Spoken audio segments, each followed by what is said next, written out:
मध्य प्रदेश में जो लगातार मोहन सरकार का चाल चरित्र और चेहरा बन गया है कि जिसमें संविधान की अवहेलना होती है, उसका अपमान होता है और आदिवासी होना, दलित होना, आरक्षित वर्ग का होना यह एक तरह से गुनाह हो गया है। सबसे ज़्यादा बहनों का बलात्कार यहाँ होता है, सबसे ज़्यादा बहनें गायब आदिवासी अंचल से होती है, सबसे ज़्यादा अपराध आदिवासियों पर, आरक्षित दलितों पे होते हैं। उसका एक चेहरा ऐसा जो हमारे विधायक जी के घर में घुसकर प्रशासन ने जो एक तरह से हठधर्मिता की, ये एक तरह से इसके चेहरे को बताता है, इस सरकार के चेहरे को बताता है। मैं मानता हूँ कि हमने प्रशासन से जो प्रशासन का सम्मान होता है वैसे बात, लोकतंत्र के हम एक सकारात्मक विपक्ष हैं और सकारात्मक विपक्ष होने के नाते हमने डीएम से ईमानदारी से ये कहा कि गलती हुई, उनने स्वीकार किया हुई।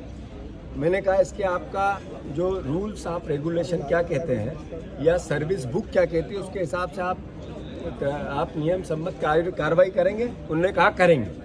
उन्होंने कहा कब करेंगे, तो उन्होंने कहा आईएएस है, तो हमने कमिश्नर को प्रपोजल भेजा है। उन्होंने कहा 24 घंटे में हम निर्णय लेके आपको बताएंगे। मैं मानता हूँ कि मैसेज है एक अधिकारी के लिए कि जो विधायक का प्रोटोकॉल होता है वो चीफ सेक्रेटरी का होता है। अगर उसके घर में इस तरीके का हमला करेगा कोई अधिकारी कर्मचारी करेगा तो ये किस पे हमला है? उस क्षेत्र की जनता पे, ये लोकतंत्र पे। अभी पत्रकार ईमानदारी से चौथा स्तंभ काम नहीं कर पा रहा है, डरता है, प्रशासन से डरता है, कई नेताओं से डरता है, कोई माफियाओं से डरता है। क्यों ऐसी परिस्थिति निर्मित क्यों है? आखिर लोकतंत्र को ताकत देने वाला कोई व्यक्ति है तो है कौन? ये माइक है, ये आपकी कलम है, ये आपकी निष्पक्षता है, आपके सोचने का तरीका है। और मैं मानता हूँ, मैं बहुत अपने आप को भाग्यशाली समझता हूँ कि मध्य प्रदेश के जर्नलिज्म ईमानदारी से बहुत दबाव के बाद भी अपना काम पूरा करती है और विपक्ष को ताकत देती है। आशा करता हूँ जैसा मैंने कहा, अगर इनने 24 घंटे में जो निर्णय कहा वो नहीं लिया तो फिर हम यहाँ फिर से बड़ा आंदोलन की भूमिका बनाएंगे। आदरणीय उकार मरकाम जी, आदरणीय हमारे पूर्व विधायक सारे ना, पूरे हमारे जिला कांग्रेस, सारे वरिष्ठ जन, पूरी कांग्रेस पार्टी, सारा विधायक दल, अगर इस मुद्दे पर प्रशासन ने काम नहीं किया सही तरीके से तो विधानसभा में जब तक नहीं चलने देंगे जब तक इस पर कार्रवाई नहीं होगी।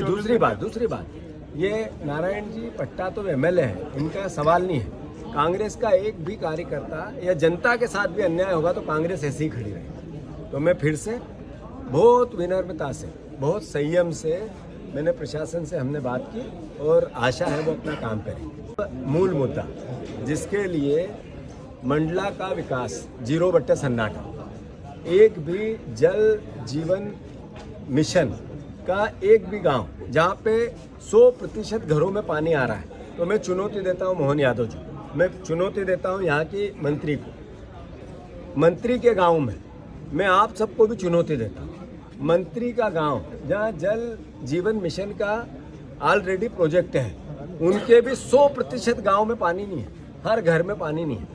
अन्यथा आप कहो तो मैं चलने को तैयार हूँ और आप कहो तो मैं अगली विजिट आएगी तब उनके घर जाऊँगा। मैं और चुनौती देता हूँ कि जितने यहाँ जनप्रतिनिधि है, जनपद सदस्य, जिला पंचायत सदस्य, एमएलए, जितने हमारे ऐसे जो पंच है, सरपंच है, 100% इनके यहाँ भी नल का पानी चला गया हो तो भी मैं मानता हूँ कि केवल नल में करप्शन गया है, भ्रष्टाचार गया है, लूट गई है, चोरी गई है। करप्शन का इतना बोलबाला है नल जल जीवन में कि नल में पानी नहीं है पर करप्शन अत्यधिक है।